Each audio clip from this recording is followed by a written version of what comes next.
My dream D&D setting has realistic feeling geography, well-considered prehistory, including patterns of migration and progress, interesting and varied languages, and cultures informed by their environment. It's a world with gods that feel enmeshed and practices that feel grounded. A world of guilds, trade disputes, and complex interwoven political drama, all of which hangs together in a grand tapestry. I found my dream D&D world.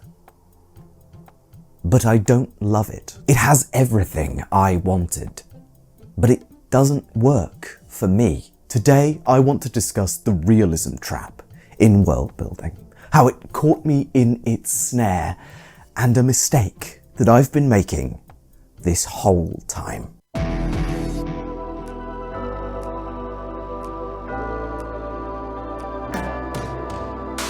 This is my copy of the Kingdoms of Kalamar, a wonderful setting from the 3rd edition of D&D. Its pages are rich with linguistic, historic and developmental details about the world of Tulane, a medium fantasy world with a focus on the human in fantasy. Unlike my critiques of the human assumption in fantasy, this setting justifies and magnifies the interesting parts of humans, using migration patterns, historic tribal conflicts, and genetic characteristics to create ethnic groups of humans that feel familiar, but not ripped from our real world. Groups which feel 100% enmeshed within the setting. The Foki, for example, are initially presented as fiery-headed, large, burly individuals with loves of feasting and fighting, who burn their dead on funeral pyres. But they're not Vikings. The modern Foki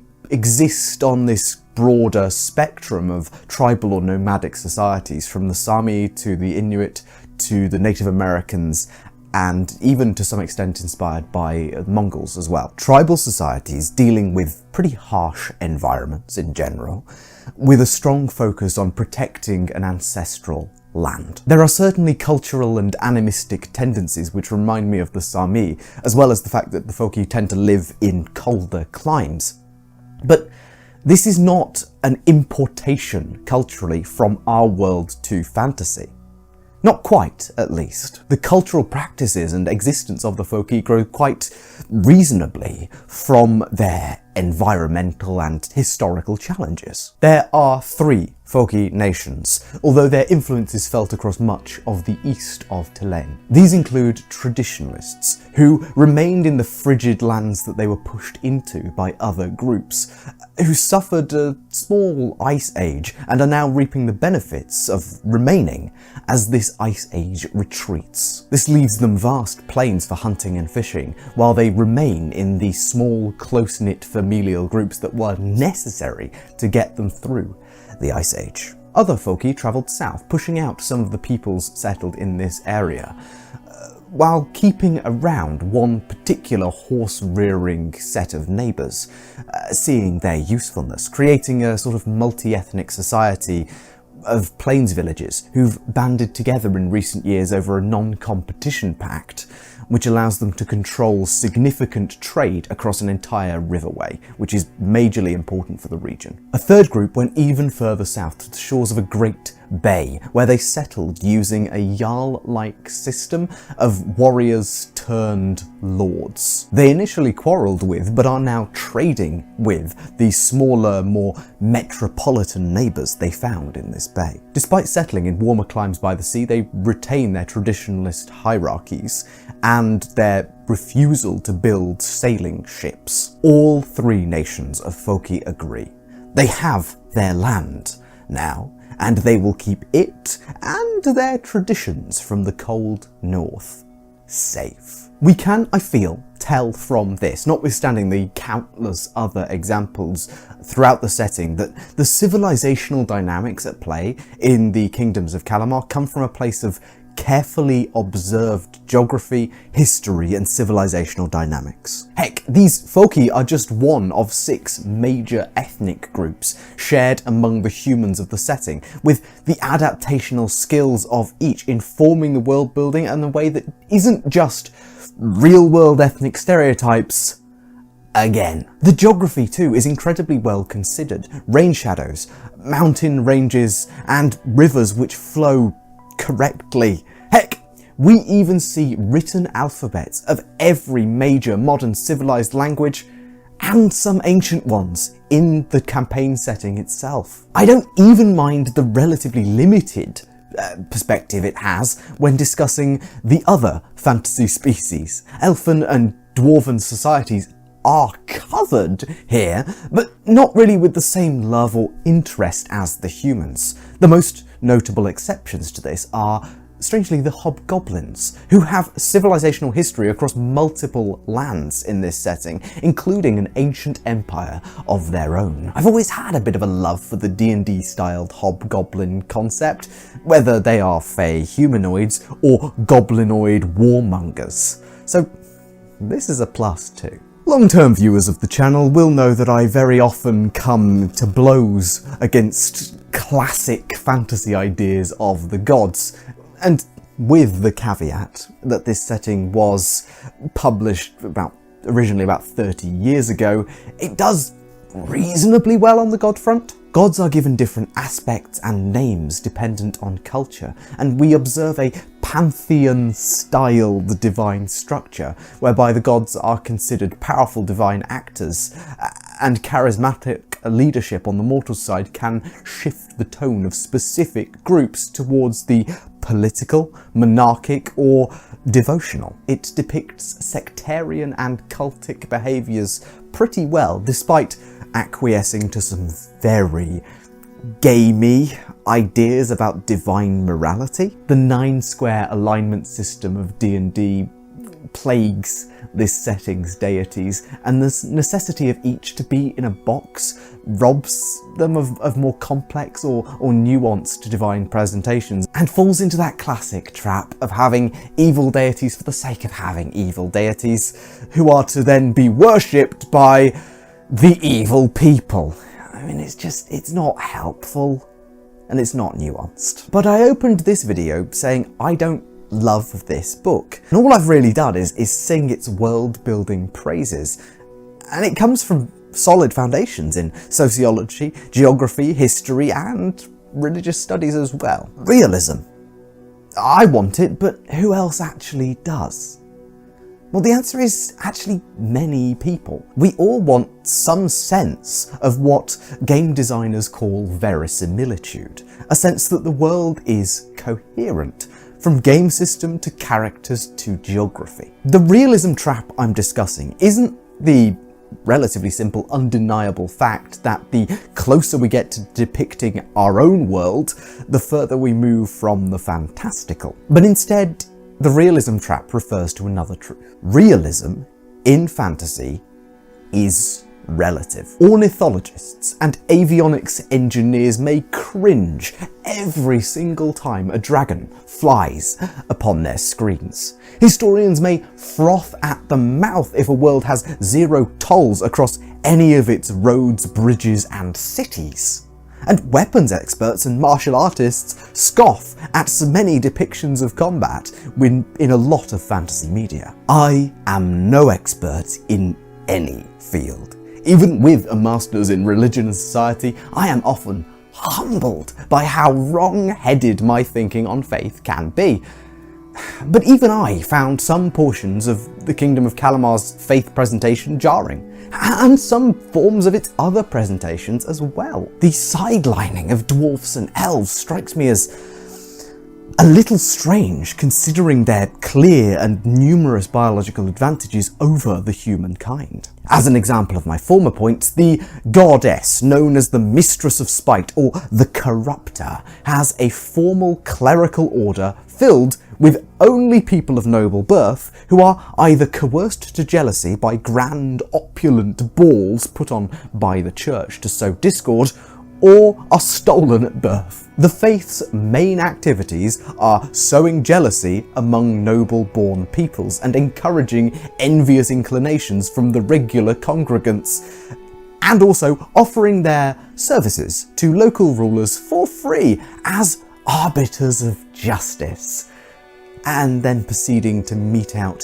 injustice through accepting bribes and willfully misrepresenting the law. There is no ruler, no matter how selfish or cash-strapped, who hears even a whisper of this faith's reputation in this regard and actually takes up their offer of giving his courts over to them. Their church destabilizes noble loyalty, incites jealousy, and foments anger among the general populace at the ruling class, all the while opening a corrupt justice system that will eventually lead to either a concentration of power in the church's hands or a populist revolt. The only way this could work is with a deeply corrupt ruler in whose case they would rather just set up their own corrupt courts and pocket the profits themselves, cutting out the middleman, being both ruler and judge, as was very common at many points throughout history. Or perhaps a landowner who's in massive debt to the church might choose to take on their offer of justice, at which point, well, the monarch is a convenient scapegoat for when the people get mad. The first time. The church and strategy of the Mistress of Spite in general is unsustainable, long term. For me, it's not realistic. But realism is a trap, right? There's a common misconception among people who argue with each other, both on the internet and in real life, that logic is the be-all and end-all of how valid a statement or position is. For most subjective arguments, this is singularly unhelpful. Logic, strictly speaking, is the following of a chain of truths which lead back to an inarguable fundamental truth. Perspective, emotion, and experience have little to do with logical argument, and as long as the steps taken from this fundamental agreed-upon truth are absent fallacies or assumption, then the only points of contention in a logical argument are the truth of the starting point and the universalizability of the conclusion. That is logic. Reasonableness, on the other hand, is a practice wherein a person comes to a discussion putting aside emotion and prejudice in the most serious forms while using their own perspectives and experiences to reach an understanding or a reasonable conclusion. Rationality relies on the fact that our experiences and knowledge is personal and informs our own decision-making, and shows that two people, each acting rationally and in good faith, can believe two different things. It can be reasonable to believe in a god, and it can be reasonable to disbelieve in a god, depending upon personal interpretation, experience, and perspective. Please, fellow students of religion or philosophy, go into more detail about this topic in the comments if you can. This is a simplification of some pretty complex philosophy of religion, but I stand by it in its broad strokes. Let's stay civil though. What does all this mean for the poor old Kingdoms of Calamar campaign setting, then? Or my relationship with what should have been my dream setting? Well, it turns out realism, as a concept, is the whole trap. When we discuss the realism of a setting, we assume we're discussing something like logic, a set of fundamental truths and categories which determine whether something is true or false, realistic or not. I've been guilty of this too. My past thumbnails and titles are littered with this sort of language, asserting that realism is in some way something provable, extant, a fact of the universe. It isn't. What we find to be realistic varies wildly, based on our knowledge, assumptions, experiences, tolerance, and mindset. Heck, for some people, this very lived reality is not realistic. They believe that this world is a simulation. humanity has no agreed upon fundamental truth of what is real, especially when we take into account the testimony of those who claim to experience worlds and experiences far beyond the scope of what most people see. Realism is a trap, a lie that we get ourselves into, thinking that there can only be one thing that is realistic, that everyone must agree. It's like logic. I think as humanity we are engaging in a little bit of category slippage between logic and reason. And I think the fact that they aren't as well defined oppositionally to one another is worrisome, not just in this space, but in many others. Failing to find something realistic is not wrong. It's not illogical. It just shows a different subjectivity, a different worldview. We should be able to hold differing opinions in almost every field, unless we are specifically engaging in logic. But there's also a solution, and I came upon it by accident. When I created some of my first videos, I wanted to put them in a playlist to coordinate all of my speculative world-building thoughts. But I didn't want to seem stuck up, or too needlessly authoritative. I didn't want to call it realistic or logical world building. So instead I called it reasonable world building, because I knew I would never be correct about how to build a world. All I could do was engage with my best knowledge, expertise, an open mind, and in good faith. I wouldn't dream of saying that my ideas follow a logical argument free of bias and prejudice. They don't. But they are all reasonable, as are your ideas, as are the ones in this book. I was put off this book because it was billed to me as realistic, and yet I still found fault with some of the realism within it. But as it turns out, I didn't even really know what realistic meant. I hope you will agree with me that at least that we should try to be a bit more reasonable. Now, if you'll excuse me, I do very much want to read a little bit more about Kruk-ma-Kali, the hobgoblin Alexander the Great.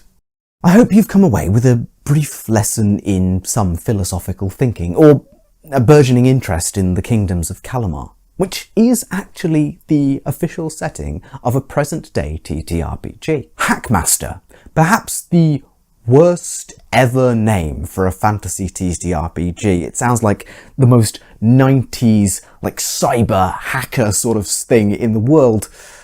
But yeah, it's Hackmaster. So do check it out. But with all that said, I've been Tom, otherwise known as the Grungeon Master. Thank you so much for watching, and I'll see you in the next video.